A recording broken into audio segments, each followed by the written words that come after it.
Okay जी, DHCP की lab अब implement करते हैं। लैब बिल्कुल भी इसकी मुश्किल नहीं है। अगर हम अपनी इस डायग्राम को कंसिडर करें तो मैं अब ये चाहता हूँ कि राउटर ए का जो लैन सेगमेंट है, ठीक है जी, इसमें जो एक ब्रांच नेटवर्क हमने बनाया हुआ है जिसमें अब आपको 2 पीसी, एक सर्वर और एक राउटर नजर आ रहा है, ठीक है जी।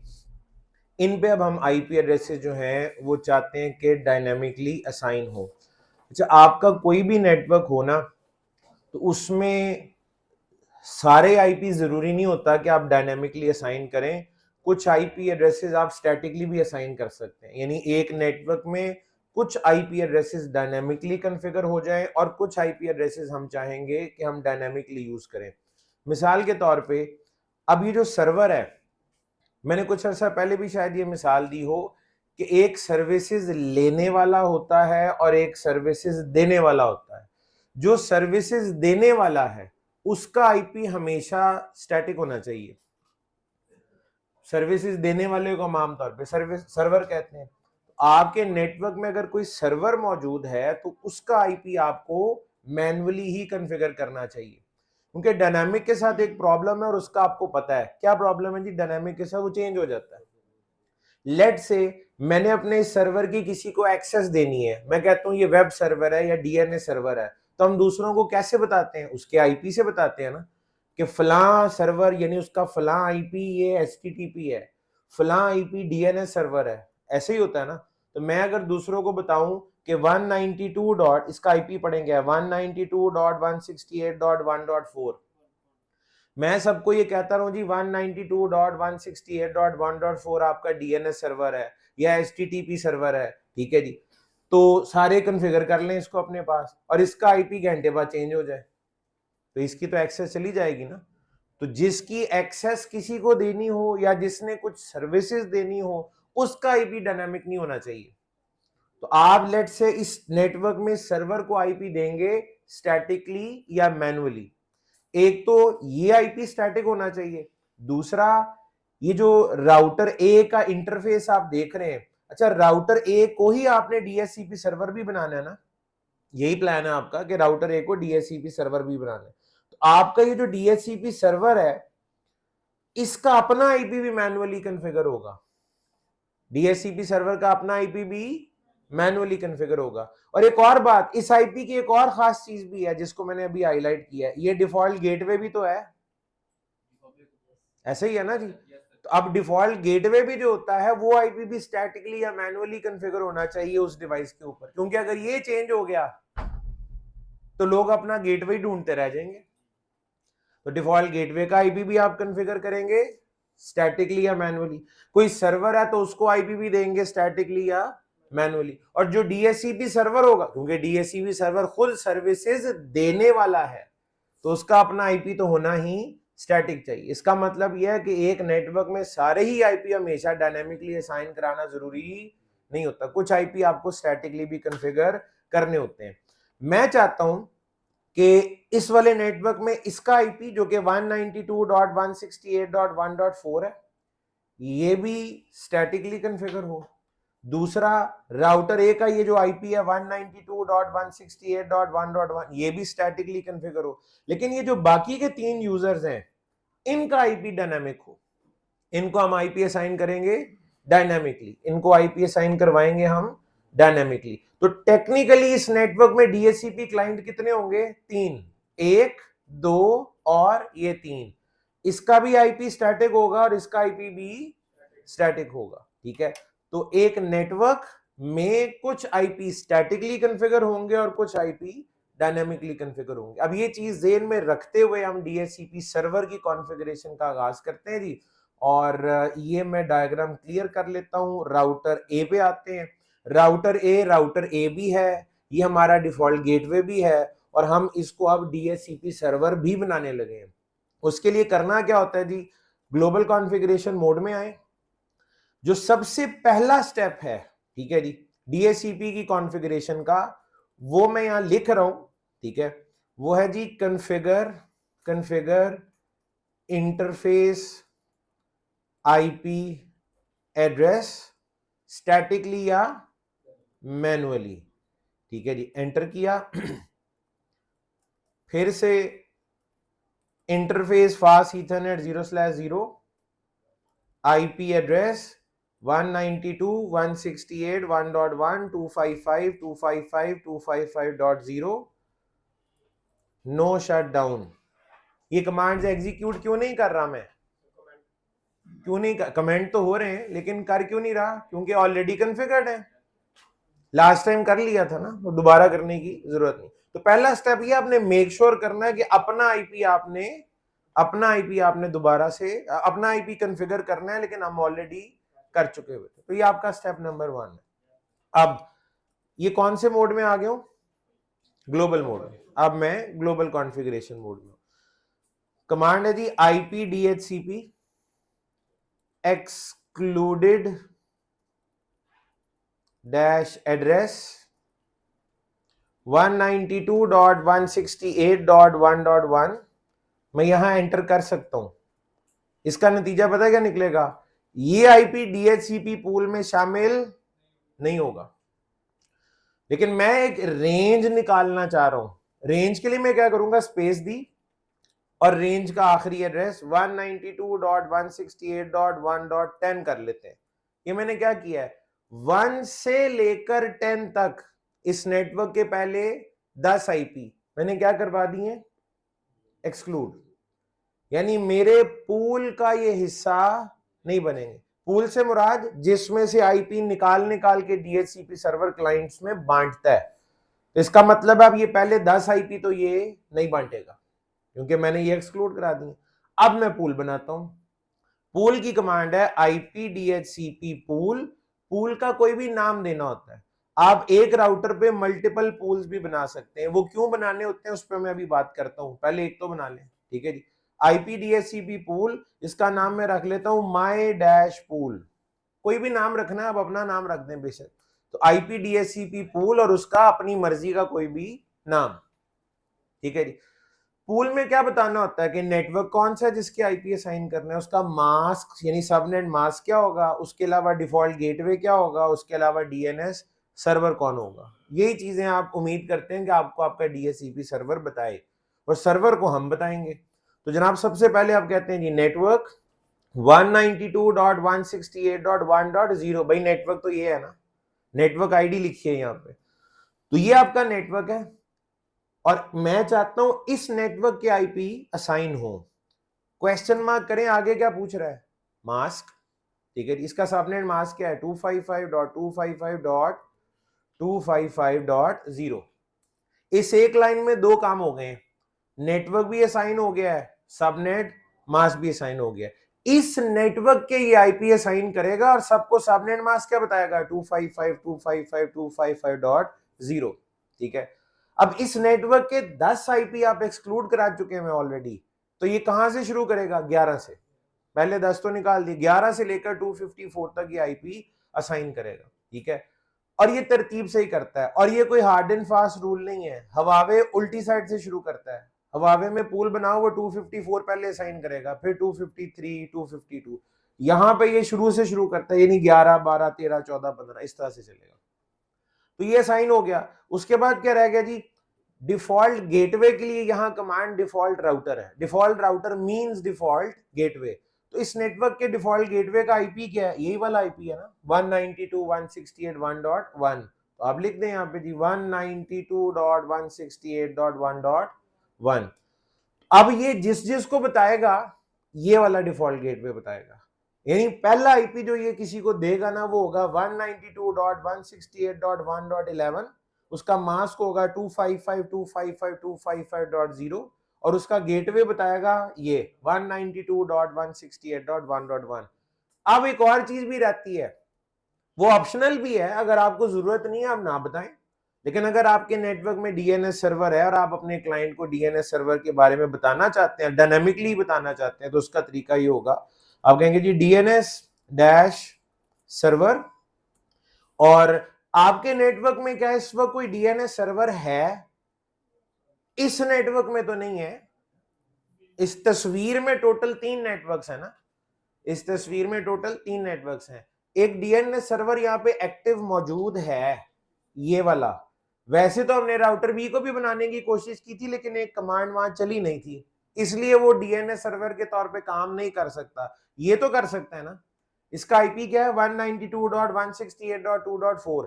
आपका डीएनएस सर्वर आपके अपने नेटवर्क में होना जरूरी नहीं है, हो भी सकता है, नहीं भी हो सकता। आमतौर पे आजकल आपको पता है हम लोग डीएनएस सर्वर जो अपने लैपटॉप्स वगैरह में इस्तेमाल कर रहे हैं वो गूगल के डीएनएस सर्वर है। मैं अगर इस्तेमाल करूं खुद से तो गूगल के डीएनएस सर्वर यूज करता हूं। आप गूगल पे जाके ढूंढ लें Google DNS server IP addresses, आपको एक मिलेगा 8.8.8.8, एक मिलेगा 8.8.4.4, इसी तरह और भी बहुत सारे हैं। सिस्को के अपने डीएनएस सर्वर्स हैं, बड़े अच्छे हैं, ठीक है जी। आप बेस्ट डीएनएस सर्वर्स गूगल पे ढूंढने जाके आपको एक लिस्ट मिल जाएगी, उनमें से कोई भी यूज किया जा सकता है। आमतौर पे आपका डीएनएस सर्वर अगर आप खुद कॉन्फ़िगर ना करें तो आपका जो आईएसपी का जो गेटवे का आईपी आपको असाइन हो रहा होता है वही एज डीएनएस सर्वर भी कॉन्फ़िगर हो जाता है, ठीक है। आपके डीएनएस सर्वर का आपके नेटवर्क में होना जरूरी नहीं है। आप अगर चाहें तो आप ये 192.168.2.4 वो दूसरी साइड वाला उसको भी एज डीएनएस सर्वर कॉन्फ़िगर करवा सकते हैं। कॉन्फ़िगर तो ये हो जाएगा, असाइन भी हो जाएगा, लेकिन अभी ये काम नहीं करेगा। क्यों? आपके नेटवर्क में रीचेबिलिटी अभी नहीं हुई भी। डिफरेंट नेटवर्क हमारे केस में कम्युनिकेशन नहीं कर सकते क्योंकि वो डायरेक्टली कनेक्टेड और इनडायरेक्टली कनेक्टेड वाला नोन और अननोन वाला कॉन्सेप्ट है। अभी हमने राउटिंग ही नहीं करवाई भी, ठीक है। कॉन्फ़िगर आप करवा लें, लेकिन अभी ये राउटर ए के लैन नेटवर्क में कॉन्फ़िगर हो जाएगा बट काम नहीं करेगा। सिर्फ कमी रह गई है पीछे राउटिंग की, कल उसकी भी बारी आ जाएगी, वो भी राउटिंग भी हो जाएगी कल, ठीक है जी। तो डीएनएस सर्वर भी अब ये बता देगा, यानी ये वाला जो डीएससीपी पूल है ये आपके लिए क्या क्या कुछ करेगा। आपको आईपी देगा, सबनेट मास्क देगा, डिफॉल्ट गेटवे देगा और डीएनएस सर्वर असाइन करेगा। पहले 10 आईपी ने अपने पास अलहदा कर लिए हैं, वो ये इस्तेमाल नहीं करेगा। वो रेंज आपके पास है, आप स्टैटिकली उन आईपी को असाइन कर सकते हैं बट वो डायनेमिकली यूज नहीं होंगे। एक कमांड में अब आपको यहां बता रहा हूं, लेकिन पैकेट ट्रेसर की अगेन एक और लिमिटेशन है, यहां पे वो कमांड चलती नहीं है, कुछ दिन बाद चल जाएगी। लीज टाइम, लीज टाइम की कमांड ये होती है, मैं लिख रहा हूं यहां पे जी लीज, इसके बाद आगे आते हैं डे, फिर आवर्स और उसके बाद मिनट्स। कितने दिन, कितने घंटे, कितने मिनट के लिए आप आईपी ये लीज आईपी को लीज देना चाहते हैं, आईपी असाइन करना चाहते हैं। पूल में से आईपी कितनी देर के लिए आपको असाइन होगा, तो उसके लिए लीज टाइम कॉन्फ़िगर होता है, ठीक है। तो कमांड बेसिकली लीज है। लीज लिख के आप क्वेश्चन मार्क करेंगे, आगे वो आपसे दिन पूछ लेगा, घंटे पूछ लेगा और मिनट्स पूछ लेगा, ठीक है। ये लीज वाली कमांड भी पैकेट ट्रेसर में नहीं चलती बट रियल आईओएस में ये कमांड चलेगी। यहां बाय डिफॉल्ट आईपी कितनी देर के लिए फिर असाइन होगा? 24 घंटे। बाय डिफॉल्ट लीज टाइम 24 घंटे होता है, ठीक है जी। तो ये एक कमांड यहाँ पे नहीं है, बाकी सब कुछ जो हमें चाहिए था वो कॉन्फ़िगर हो चुका है। तो ये मैंने क्या कॉन्फ़िगर किया जी? अभी भी डीएचसीपी सर्वर। तो डीएचसीपी सर्वर की जो कॉन्फ़िगरेशन सिस्को आईओएस में है वो बेसिक कॉन्फ़िगरेशन इतनी सी ही है, बेसिक कॉन्फ़िगरेशन इतनी सी ही है। आप पूल बनाते हैं, पूल में से आईपी एक्सक्लूड करा सकते हैं, पूल में कौन से नेटवर्क के आईपी असाइन किए जाएंगे, मास्क क्या होगा, गेटवे क्या होगा और डीएनएस सर्वर क्या होगा, ठीक है। अच्छा जी, इसके बाद सर्वर कॉन्फ़िगर हो गया, अब ये काम भी करता है या नहीं वो चेक कर लेते हैं। ये इसको ये जो सर्वर हमने लगाया हुआ है इसका आईपी क्या है? 192.168.1.4। इसके लिए हमारी प्लानिंग क्या थी? इसको मैन्युअली आईपी देना है, तो इसको तो हम मैन्युअली आईपी असाइन कर दें। 192.168.1.4 और मास्क 255.255 है, गेटवे 192.168.1.1। डीएनएस सर्वर अगर देना है तो मैन्युअली दे दें 192.168.2.4, वो दूसरी साइड पे है, काम नहीं करेगा ये अभी क्योंकि रीचेबल नहीं है, लेकिन कॉन्फ़िगर तो हम कर सकते हैं। कॉन्फ़िगर हो गया, इसको आईपी मैंने दिया स्टैटिकली या मैन्युअली। बाकी तीन पे क्या इरादा है हमारा? डायनामिकली आईपी असाइन हो। ये ना मैं राउटर को एक्सेस करके एक काम करने लगा हूं। ये राउटर क्यों लगाया है? ताकि मैं इसको डीएचसीपी क्लाइंट बना के दिखाऊं आपको। Interface fast Ethernet 0/0 no shut down. मैंने क्या किया? लिंक अप कर दिया, मैंने लिंक अप कर दिया। स्विच के साथ मैंने आपको शायद पहले भी लास्ट टाइम भी बताया था, ये लिंक अप होने में 30 सेकेंड्स लगेंगे। आप जब स्विचिंग पढ़ेंगे तो उस वक्त आप एक प्रोटोकॉल पढ़ेंगे, स्पैनिंग ट्री प्रोटोकॉल, उसकी कैलकुलेशंस हैं, उसके इलेक्शंस हैं, टाइमर्स हैं, वो टाइमर डिटेल के साथ स्विचिंग में जाके आप पढ़ लेंगे तो इट विल टेक 30 सेकेंड्स। उन 30 सेकंड में क्या होता है ये भी आप पढ़ लेंगे आगे जाके। तो 30 सेकंड में आप देखिएगा ये लिंक अप हो जाएगा, ठीक है जी। तो जब तक ये लिंक फॉरवर्डिंग में नहीं आता, अब हो गया ना green, now it is in forwarding state, ठीक है। आप ये लैब करते हुए एहतियात कीजिएगा, नोट करें मैंने लिंक अप करके पहले छोड़ा है और यकीनी बनाया है कि ये पहले अप हो जाए। अब मैं इसको कहूंगा जाके डीएचसीपी सर्वर से आईपी मांग लो, पहले क्यों नहीं किया था? अगर मैं पहले कहता तो उसने क्या भेजना था, डिस्कवर, वो डोरा वाला डिस्कवर, और डिस्कवर जाना ही नहीं था क्योंकि लिंक आपका फॉरवर्डिंग में था ही नहीं। ना डिस्कवर ने जाना था, ना उसके लिए ऑफर आनी थी, ना फिर रिक्वेस्ट जाती और ना एक्नॉलेजमेंट, आईपी आपको असाइन नहीं होना था, ठीक है जी। तो आपने मेक श्योर करना है पहले, हर चीज का सोल्यूशन मौजूद है, हर चीज का सोल्यूशन मौजूद है। अभी हम आपके लिए सोल्यूशन यही है कि आप लिंक अप करके छोड़ दें पहले, ताकि वो अप हो जाए, फॉरवर्डिंग में आ जाए, और जब आप कहें डीएचसीपी से आईपी मांगो और वो जब डिस्कवर भेजे तो डिस्कवर जाए और आपको, ताकि आगे से ऑफर आ सके, ठीक है। तो मैंने इस राउटर को भी रेडी कर लिया है, मैं पीसी 0 पे जा रहा हूं, डेस्कटॉप आईपी कॉन्फ़िगरेशन, अभी आईपी स्टैटिकली कॉन्फ़िगर हुआ है ना, ये मैं क्या करने लगा हूं, डीएचसीपी पे क्लिक, जैसे ही मैंने डीएचसीपी पे क्लिक किया ये आप देख रहे हैं 192.168.1.11 वाला आईपी असाइन हो गया है, सबनेट मास्क भी कॉन्फ़िगर हो गया है, गेटवे भी कॉन्फ़िगर हो गया और डीएनएस सर्वर, चारों चीजें कॉन्फ़िगर हो चुकी हैं।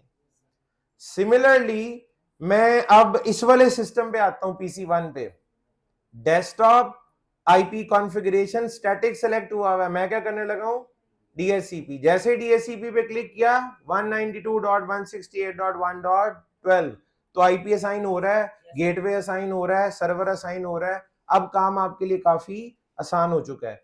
अब रह गया राउटर, सिस्को के राउटर को डीएचसीपी का क्लाइंट कैसे बनाते हैं, सिस्को के राउटर को डीएचसीपी क्लाइंट कैसे बनाते हैं, ये इंटरफेस है ना जी, और ये आप है ना, आप है, नो शट डाउन कर दिया है।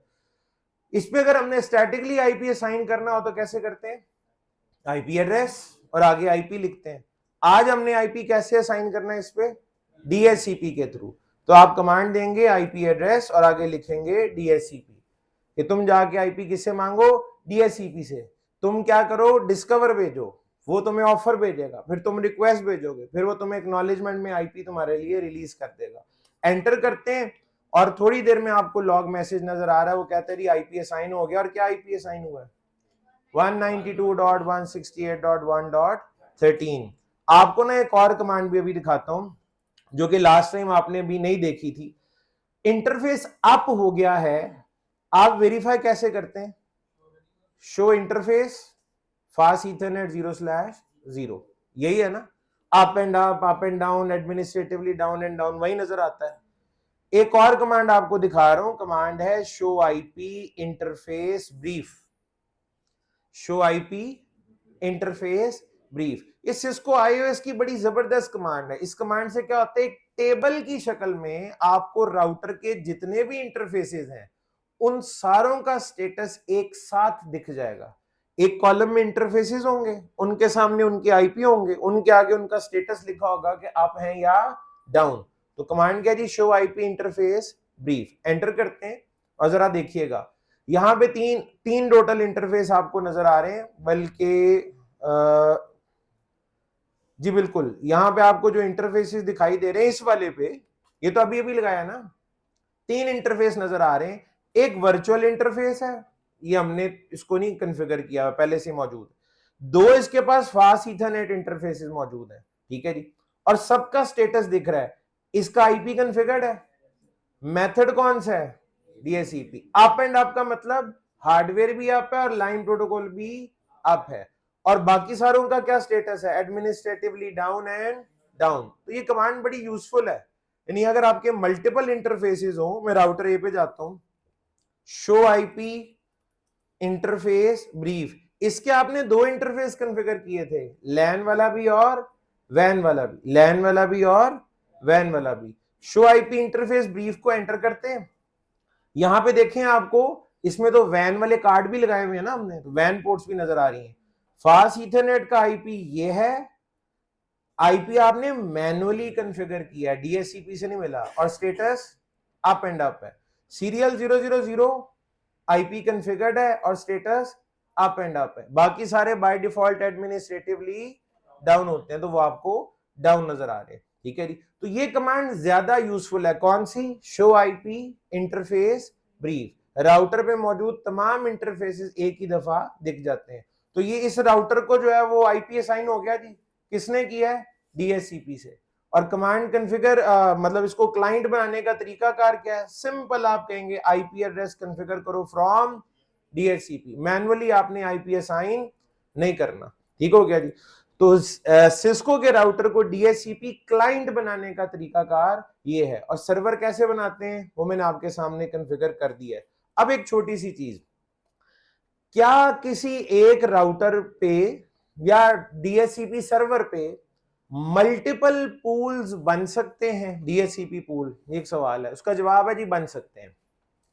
क्यों बनाएंगे, उसका हमें क्या फायदा होगा, इस पे बात कर लेते हैं। कोई मुश्किल चीज नहीं है। लेट से ये एक राउटर, इसके दो इंटरफेसेस हैं, एक फास्ट ईथरनेट 0/0 और एक फास्ट ईथरनेट 0/1। इधर भी एक स्विच है, इधर भी एक स्विच है। इसके साथ भी कुछ डिवाइसेस कनेक्टेड है और इसके साथ भी कुछ डिवाइसेस कनेक्टेड है। ठीक हो गया जी। दोनों साइडेड, चलिए ठीक, दोनों साइडों के ऊपर स्विचेस कनेक्टेड है। ठीक है जी। और यहां भी मैं कहता हूं क्लाइंट है और इधर भी क्लाइंट मौजूद है, इधर भी क्लाइंट है, इधर भी क्लाइंट है और इधर भी क्लाइंट है। यानी मैंने दोनों साइडों पे आईपी एड्रेस किस तरीके से असाइन करना है आज डायनामिकली। इस तस्वीर में टोटल नेटवर्क कितने हैं? 2।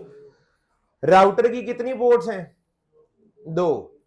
मैंने राउटर की पोर्ट्स के बारे में आपको क्या बताया था कि राउटर की हर पोर्ट के ऊपर नेट, भाई आईपी एड्रेसिंग के सुनहरी असूल सुना है? कितने थे? नहीं, 5। वो सबनेटिंग के कैलकुलेशन के 6 स्टेप्स थे। आईपी एड्रेसिंग के सुनहरी असूल 5 लिखवाए थे आपको। ठीक है, उनमें राउटर की पोर्ट्स के बारे में क्या था? राउटर की हर पोर्ट का ताल्लुक एक डिफरेंट नेटवर्क के साथ होगा। नॉर्मल हालात में, नॉर्मल कंडीशंस में राउटर की हर पोर्ट का ताल्लुक एक डिफरेंट नेटवर्क से होता है। आप सेम में रखने की कोशिश करेंगे, राउटर नहीं मानेगा, एरर आएगी, ओवरलैपिंग एड्रेसेस। राउटर आपको याद दिलाएगा कि मैं दुनिया में ये काम करने के लिए नहीं भेजा गया, मैं डिफरेंट नेटवर्क्स को कनेक्ट करने के लिए आया हूं। लेकिन मैं हमेशा ये आपके सामने बोलता रहूंगा, in normal conditions there are some cases जहां पे ऐसा किया जा सकता है। वो कंडीशंस अभी बहुत दूर हैं, आ जाएंगी, लेकिन आम हालात में राउटर की हर पोर्ट का ताल्लुक डिफरेंट नेटवर्क से होना चाहिए। तो कितनी पोर्ट्स हैं राउटर की? 2। तो फिर नेटवर्क कितने होंगे? 2। और आज मैं चाहता हूं दोनों ही नेटवर्क में आईपी एड्रेसेस असाइन हो डायनामिकली। तो डायनामिकली के लिए तो डीएचसीपी सर्वर चाहिए होता है। इस दरमियान वाले राउटर को मैं बनाऊंगा डीएचसीपी सर्वर, और ये डीएचसीपी सर्वर बनेगा फॉर 2 डिफरेंट नेटवर्क्स, ये वाला भी और ये वाला भी। तो 2 नेटवर्क्स का मतलब आपको 2 पूल्स बनाने पड़ेंगे। डीएचसीपी के क्या बनाने पड़ेंगे? 2 पूल। डीएचसीपी की सबसे पहली कंडीशन मैंने क्या बताई थी कि आपका जो डीएचसीपी सर्वर है ना, उसकी अपनी पोर्ट का आईपी आपको मैन्युअली कॉन्फ़िगर करना है। लिखा था सबसे पहला स्टेप ये, तो उसका अपना आईपी मैन्युअली कॉन्फ़िगर करना है। तो मैं इसको आईपी, और वो क्यों करना है उसकी अहमियत आपको अभी अब समझ आ जाएगी। ठीक है जी। 192.168.1.1 ये आईपी मैं इसको दूंगा, 192.168.2.1 ये आईपी में इसको दूंगा। इसकी नेटवर्क आईडी क्या है? 192.168.1.0 और इसकी 192.168.2.0। दोनों का ताल्लुक डिफरेंट नेटवर्क से है। इस राउटर पे बनेंगे 2 पूल्स, इस राउटर पे बनेंगे 2 डीएचसीपी पूल। एक का नाम रख लें पूल ए और एक का नाम रख लें पूल बी। पूल ए में नेटवर्क क्या लिखेंगे? 190। कॉन्फ़िगरेशन देखिए ना, अभी क्या होती है कॉन्फ़िगरेशन? सबसे पहले 192.168.1.0 और आगे मास्क और इधर नेटवर्क के आगे क्या लिखेंगे 192.168.2.0 और आगे मास्क। ठीक है जी, इससे पहले आईपी एक्सक्लूड भी कराने होते हैं, वो आप करवा लें। ठीक है जी, जो भी मैं पूल लिख रहा हूं। उसके बाद डिफॉल्ट गेटवे या डिफॉल्ट राउटर जिसको कहते हैं, तो इधर का डिफॉल्ट गेटवे यही है ना 192.168.1.1 और इधर का 192.168.2.1। नेटवर्क में अगर डीएनएस सर्वर हो तो ही बताते हैं, ना हो तो ना बताएं, और ना हो तो आप गूगल का भी बता सकते हैं। अगर बहुत ही जरूरी लगता है कि बताना ही बताना है तो आप लिखते हैं डीएनएस सर्वर 8.8.8.8। ये किसका दी गूगल का डीएनएस सर्वर, और दूसरी तरफ भी लिखते हैं डीएनएस 8.8.8.8। ठीक हो गया, कितने पूल बन गए 2। ठीक है जी, ये वाले क्लाइंट पे जाके आपने कहा जाओ जाके आईपी मांगो किससे, किससे डीएचसीपी से। इसका डिस्कवर यहां से निकलेगा राउटर के फास्ट ईथरनेट 00 पे लैंड करेगा, ऐसे ही है। इस राउटर पे कितने पूल हैं 2। राउटर को कैसे पता लगेगा मैंने कौन से वाले पूल से आईपी देना है इसको, ये ना ना ना ये वाले इंटरफेस पे आईपी ये वाला है ना, ये है ना। इस आईपी का ताल्लुक किस वाले पूल से है, ए से। इस इंटरफेस का जिस नेटवर्क से या जिस पूल से ताल्लुक है वो उसी नेटवर्क का आईपी असाइन करेगा। तो जो डिस्कवर मैसेज ये फास्ट ईथरनेट 00 पे रिसीव करेगा, उसका जो रिप्लाई भेजेगा, उसकी जो ऑफर भेजेगा वो पूल ए से होगी। और जो डिस्कवर मैसेज ये फास्ट ईथरनेट 0/1 पे रिसीव करेगा, उसके लिए कौन सा पूल सेलेक्ट होगा, पूल बी। मैंने आपको पहली कंडीशन क्या बताई थी, सर्वर का अपना आईपी कॉन्फ़िगर होना बड़ा जरूरी है। क्यों, उसी से तो उसने फैसला करना होता है कि मैंने कौन से पूल का आईपी देना है। ठीक है जी, तो आप एक राउटर पे मल्टीपल डीएचसीपी पूल बना सकते हैं। उसकी रीजन क्या है, अगर डिफरेंट नेटवर्क को आपने आईपी दिलवाना है तो उसका फिर तरीका कार ये होगा। अच्छा, ये तो था सीधा सीधा डीएचसीपी सर्वर क्लाइंट। क्या ऐसा भी हो सकता है, क्या ऐसी पॉसिबिलिटी है, ये वाला नेटवर्क है हमारा राउटर ए और राउटर बी, क्लाइंट यहां पर है और सर्वर डीएचसीपी का यहां पर है, या यूं कह ले राउटर ए को सर्वर बना लेते हैं। डीएचसीपी सर्वर कौन है, राउटर ए। क्लाइंट इधर है, सर्वर ये है। अब क्या हुआ, डीएचसीपी सर्वर और क्लाइंट एक नेटवर्क में नहीं है, आपस में डायरेक्टली कनेक्टेड भी नहीं है। क्या ऐसा मुमकिन है कि सर्वर किसी और नेटवर्क में हो और क्लाइंट कहीं और हो, यानी आपको आईपी किसी और नेटवर्क से मिल रहा हो, या यूं कह लें डीएचसीपी सर्वर कॉर्बेट की दुबई वाली ब्रांच में है और कॉर्बेट लाहौर में सारे क्लाइंट बैठे हुए हैं, क्या वहां से यहां आईपी असाइन हो सकते हैं, बिल्कुल हो सकते हैं, ये बिल्कुल पॉसिबल है। लेकिन इसकी एक पहली शर्त है, ये वाला नेटवर्क और डीएचसीपी सर्वर डिफरेंट नेटवर्क में, तो इनकी रीचेबिलिटी होनी चाहिए। अगर तो राउटिंग हुई भी है तो इट इज पॉसिबल, लेकिन सिर्फ राउटिंग काफी नहीं है, आपको एक और काम भी दरमियान में कराना पड़ेगा, उसको हम कहते हैं DHCP relay agent. DHCP relay agent, इसके बारे में ना तो मैं अभी बात कर सकता हूं ना आपको करवा सकता हूं, क्योंकि इसके लिए पहले राउटिंग जरूरी है। अच्छा, मैं ये नहीं फील नहीं होना शुरू हो गया कि राउटिंग अब हर चीज में टांग अड़ा रही है, ये नहीं हो सकता वो नहीं हो सकता क्योंकि नेटवर्क डिफरेंट है, अभी रीचेबिलिटी नहीं है, तो बहुत ज्यादा ही रोड़े अटकाने शुरू कर दिए इसने। मेरा हाल है पहले इसको निपटा ही लिया जाए।